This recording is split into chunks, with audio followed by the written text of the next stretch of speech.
કોડીનાર નગરપાલિકાની ચૂંટણી અને કોંગ્રેસ પક્ષના ઉમેદવારોના ચૂંટણી પ્રચાર અર્થે ઉપસ્થિત રહેલા ગુજરાત પ્રદેશ કોંગ્રેસ સમિતિના પ્રમુખ અને રાજ્યસભાના સાંસદ શક્તિસિંહભાઈ,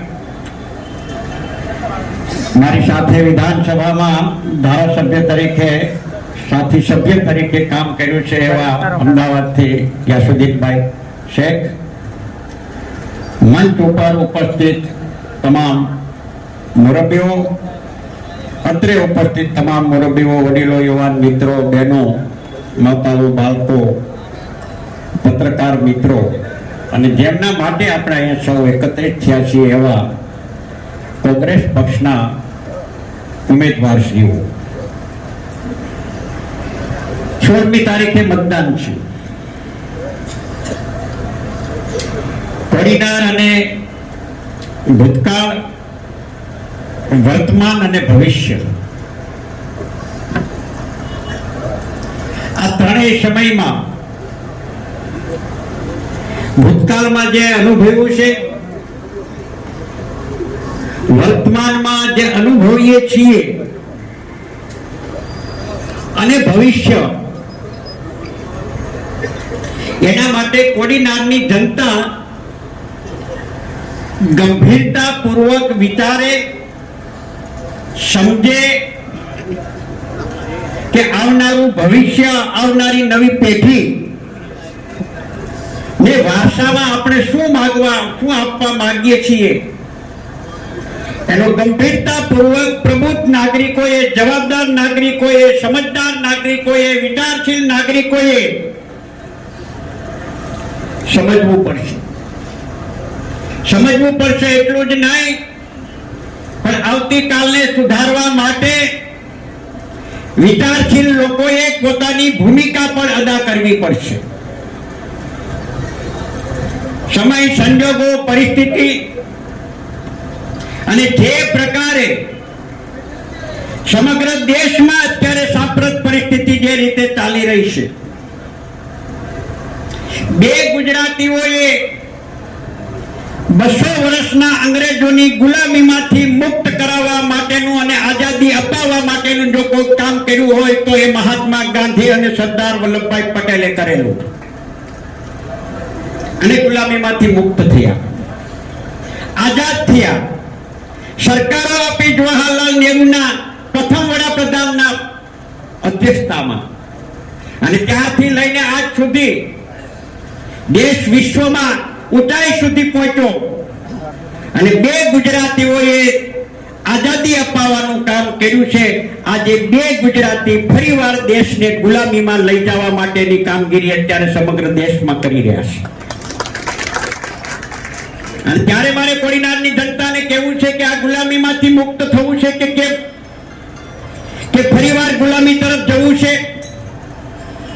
અત્યારે જે ચાલી રહ્યું છે ને જે રીતે સહકાર આપીએ છીએ, જે રીતે ઘેટાઓની જેમ જે રીતે ચાલીએ છીએ અથવા ચાલવા માટેની માનસિકતાઓ જે છે એ આવનારા દિવસોમાં ગુલામી તરફ જઈ રહ્યા છીએ. અને ચોક્કસપણે જે રીતે ચાલે છે અને એને જો કોઈ પણ સંજોગોમાં જો લગામ નહીં લાગે, એને બ્રેક નહીં મારવામાં આવે તો મને લાગે છે કે ગુલામી કરતા પણ બદતર પરિસ્થિતિનું આવનારા સમયમાં નિર્માણ થશે, એટલું ચોક્કસ યાદ રાખજો.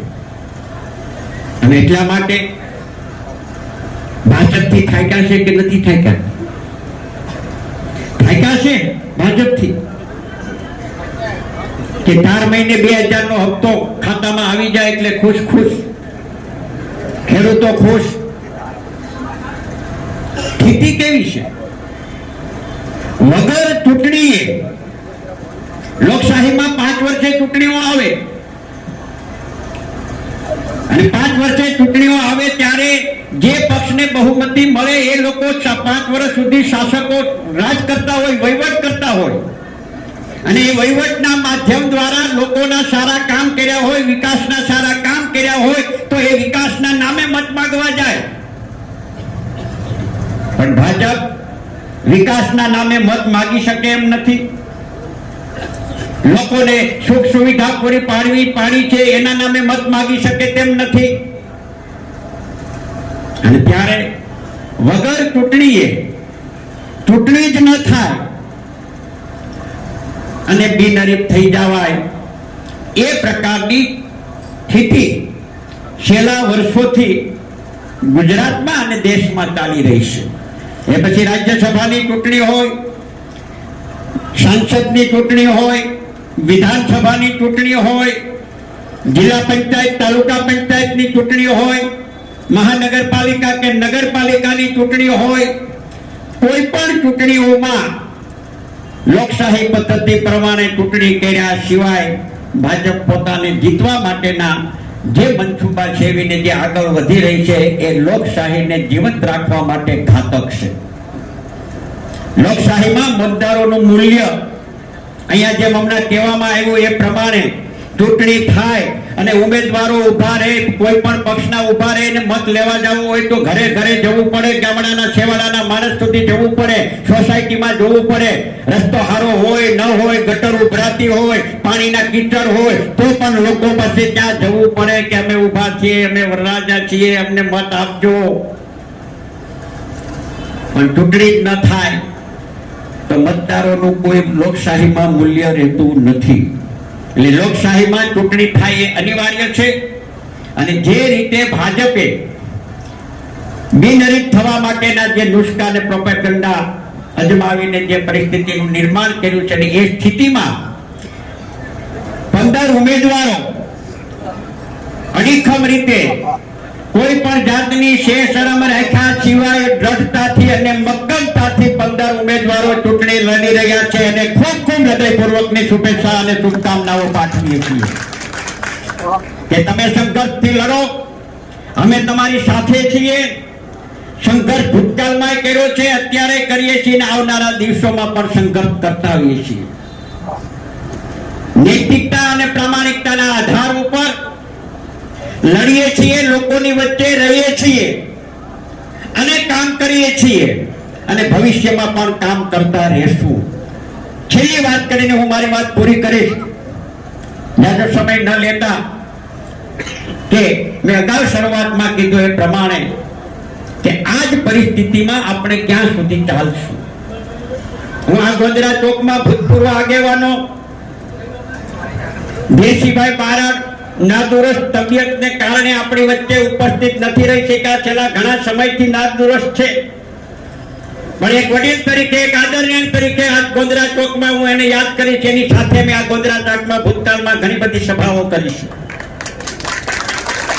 અને એ માણસે કોડીનારની જનતા માટે, કોડીનારની જનતાના હિત માટે, કોડીનારના વિકાસ માટે, કોડીનારના લોકોના હિતોના રક્ષણ માટે પોતાની નાદુરસ્ત તબિયત ન થઈ તે પહેલા ત્યાં સુધી એમણે સંઘર્ષ અને અડીખમ રીતે કોઈ પણ જાતની શરમ રાખ્યા સિવાય કોડીનારના જાહેર જીવનમાં દેશીભાઈ બારડ એ લડ્યા છે, તમારા માટે લડ્યા છે, મુશ્કેલીના સમયમાં લડ્યા છે. અને એવા દેશીભાઈ બારડ આવનારા સમયમાં આ તાલુકાને આવું મક્કમ મનોબળ સાથેનું અને દ્રઢતા સાથેનું નવું નેતૃત્વ કોડીનારના લોકો ફરીવાર ઊભું કરે એવી હું કોડીનારની જનતાને હું આહવાન કરું છું. ફરી વખત આપનો કિંમતી અને પવિત્ર મત આ ગુલામીમાંથી મુક્ત થવા માટે, પ્રજાના હિતોનું રક્ષણ કરવા માટે, ભાજપના શાસકો દ્વારા જે કોઈ અત્યાચાર કે જે કાંઈ પીડાઓ અને જે કાંઈ સમસ્યાઓ પેદા થઈ છે એમાંથી મુક્ત થવા માટે 16મી તારીખે મતદાન છે અને મતદાનના દિવસે કોંગ્રેસના ઉમેદવારોને પંજાના નિશાન સામેનું વાદળીકરણનું બટન દબાવી મત આપી અપાવડાવી વિજય બનાવો એવી હાર્દિક અપીલ સાથે, વિનંતી સાથે મારી વાત પૂર્ણ કરું છું. જય હિન્દ, જય ભારત, જય કોંગ્રેસ.